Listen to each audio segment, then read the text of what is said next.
नमस्कार, मैं Preeti Yadav visa solutions for you से और हम अपनी वीडियोस में डिस्कस करते हैं शेनेगन कंट्रीज़ के बारे में और आज भी हम एक शेनेगन कंट्री के बारे में डिस्कस करेंगे जिसका नाम है स्लोवेनिया। टू बिगिन विथ मैं सबसे इम्पॉर्टेंट मुद्दे पर आती हूँ। स्लोवेनिया एक ऐसा शहर जो आपको वर्क वीज़ा या फिर वीज़ा स्टैंपिंग नहीं ऑफर करता, आपको डे 1 से टीआरसी ऑफर करता है। राइट, टीआरसी आपको फ्लाई करने से पहले यहाँ इंडिया में ही मिल जाती है। किसी भी शेनेगन कंट्री की टीआरसी के फ़ायदे तो आपको पता ही होंगे, बट अब स्लोवेनिया अप्लाई कैसे करें, स्लोवेनिया में एम्प्लॉयर कैसे ढूंढें और स्लोवेनिया की ये टीआरसी आपको मिलेगी कैसे, अब इसके बारे में डिटेल में बात कर लेते हैं। स्लोवेनिया का प्रोसेस स्टार्ट होता है आपके कॉन्ट्रैक्ट पेपर से। ये कॉन्ट्रैक्ट पेपर आपको स्लोवेनिया के या तो रिक्रूटमेंट कंपनी शेयर करते हैं या स्लोवेनिया में वो एम्प्लॉयर शेयर करते हैं जो इंडियन वर्कर्स को हायर कर रहे हैं। इन एनी केस एम्प्लॉयर अगर आपको हायर कर रहा है या रिक्रूटमेंट कंपनी स्लोवेनिया की आपको हायर कर रही है तो वो इस काम के लिए आपसे आपका इंटरव्यू भी कंडक्ट कर सकते हैं। और मे बी आप जिस भी ट्रेड से बिलोंग करते हैं, फॉर एग्जाम्पल अगर आप मेसन हैं या फिर आप एक बेकरी शेफ है तो वो आपसे 1 से 2 मिनट का वर्किंग वीडियो भी डिमांड कर सकते हैं सिलेक्शन प्रोसेस के लिए।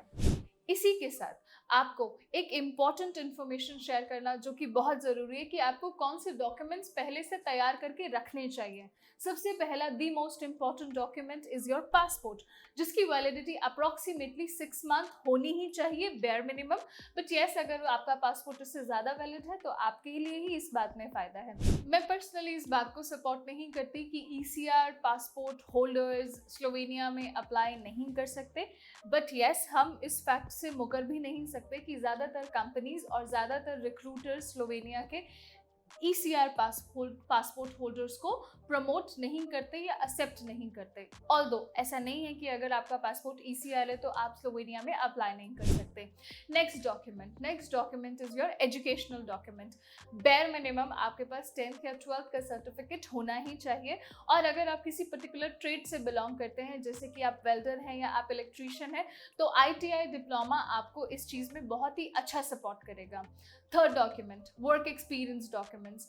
इंडिया में नॉर्मली कल्चर नहीं है कि आपको आपके काम के लिए वर्क एक्सपीरियंस सर्टिफिकेट्स इशू किए जाए, बट अगर आप ये वर्क एक्सपीरियंस सर्टिफिकेट्स आपके एम्प्लॉयर से मैनेज कर सकते हैं या अगर आप सेल्फ एम्प्लॉयड पर्सन है तो आप अपना लेबर लाइसेंस या आप अपना जीएसटी लाइसेंस भी शो कर सकते हैं कि आप इस पर्टिकुलर ट्रेड में सेल्फ एम्प्लॉयड हैं। Apart from this, last but not least, your PCC. आपका जो पीसीसी है वो पासपोर्ट सेवा केंद्र से इशूड पीसीसी होना चाहिए, जिसका अपोस्टाइल भी आपको करा लेना चाहिए। और अगर आप एक नेपाली वर्कर हैं तो मेक श्योर कि आप उसका लीगलाइजेशन भी पहले से एडवांस में करा कर रखें। अब ये एम्प्लॉयर और ये रिक्रूटमेंट कंपनीज आपको मिलेंगी कैसे? ऑफ कोर्स सारी डिटेल्स गूगल पे अवेलेबल है। बहुत सारे positions Facebook groups, LinkedIn groups, नौकरी पर, इंडीड पर भी आते हैं, बट ऑफ कोर्स इनको ढूंढना इतना आसान नहीं है। तो आप आपके नियर बाय कंसल्टेंट का भी हेल्प ले सकते हैं, मगर आप अपना एजेंट चूज करने से पहले एक बात का ध्यान रखें कि आपको आपके एम्बेसी की अपॉइंटमेंट आपको लेनी पड़ेगी या आपका एजेंट आपको ये प्रोवाइड कर रहा है। क्योंकि स्लोवेनिया एंड इनफैक्ट स्लोवाकिया भी एक ऐसी कंट्री है जहां पर इंडिया में स्पेशली आपको अपॉइंटमेंट आसानी से नहीं मिलती। ये अपॉइंटमेंट्स या तो आपका एम्प्लॉयर आपको दे सकता है या आपकी प्लेसमेंट कंसल्टेंसी फ्रॉम स्लोवेनिया ही आपको ये अपॉइंटमेंट शेयर कर सकती है।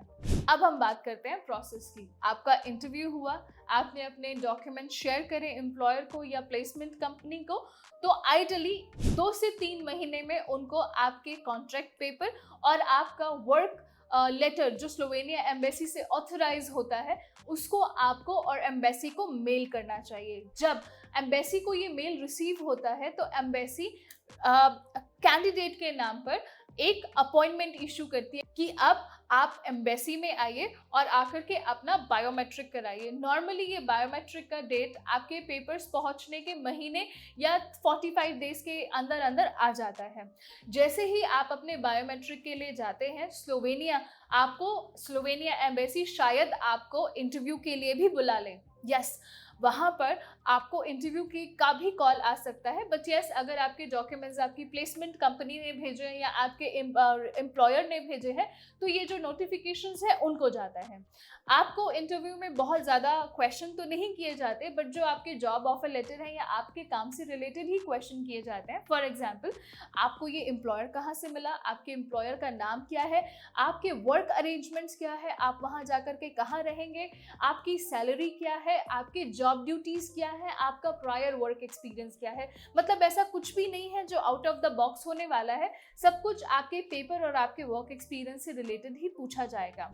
एंड आपका इंटरव्यू में सिलेक्शन हो जाने के बाद आपका नॉर्मली टीआरसी का जो अप्रूवल है वो 2 से 3 महीने में आ जाता है।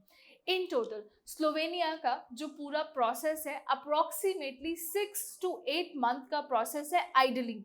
वेरएज अगर इससे कम कोई टाइमलाइंस आपको कमिट कर रहा है तो या तो उसके रिसोर्सेज बहुत अच्छे हैं या फिर शायद वो आपसे झूठ बोल रहे हैं। स्लोवेनिया में सिर्फ एक यही बात अच्छी नहीं है कि आपको टीआरसी इंडिया से मिल जाता है, दूसरी ये भी अच्छी बात है कि इसका कंपैरिजन अगर मैं क्रोएशिया या आसपास की और शेंगेन कंट्री से करूं तो इसका सैलरी स्लैब उनसे बेहतर है। फॉर एग्जांपल, अगर मैं मिनिमम बेस पे की बात करूं जो क्रोएशिया में 940 है और आफ्टर टैक्स डिडक्शन आपको 750 या 800 तक मिलता है, वहीं स्लोवेनिया का जो बेस पे है that is 1000। And of course 50-60 euro का ही वेरिएशन है, बट इसका बहुत इम्पैक्ट पड़ता है आपके सेविंग्स पे। टॉप ऑफ दैट, स्लोवेनिया या कोई भी शेंगेन कंट्री जिनका अपना लेबर लॉ है कि वो आपको फूड और अकोमोडेशन प्रोवाइड करेंगे, वो कॉम्प्लीमेंट्री रहता ही है सारे वर्कर्स के लिए। आप सभी के क्वेरीज हमें रिसीव होते हैं हमारे सोशल मीडिया प्लेटफॉर्म्स पर, हमारे इंस्टाग्राम पर, हमारे फेसबुक पर। इनफैक्ट आप में से बहुत लोग हमें इंक्वायरी करते हैं हमारे कमेंट सेक्शन में भी। बट अगर आपके कोई क्वेरीज हैं related with Croatia, related with Slovenia, या फिर आप कोई और शेंगेन कंट्री एक्सप्लोर कर रहे हैं, तो आप हमें रीच कर सकते हैं 9551251295।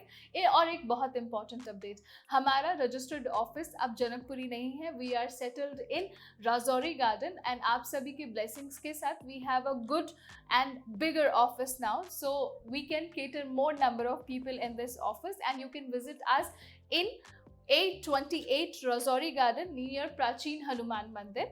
आपकी कोई और क्वेरीज हैं related with any Schengen countries तो आप हमें कमेंट सेक्शन में भी मैसेज ड्रॉप कर सकते हैं, and we will gather lot more information about that particular country, and we will create a next content very soon.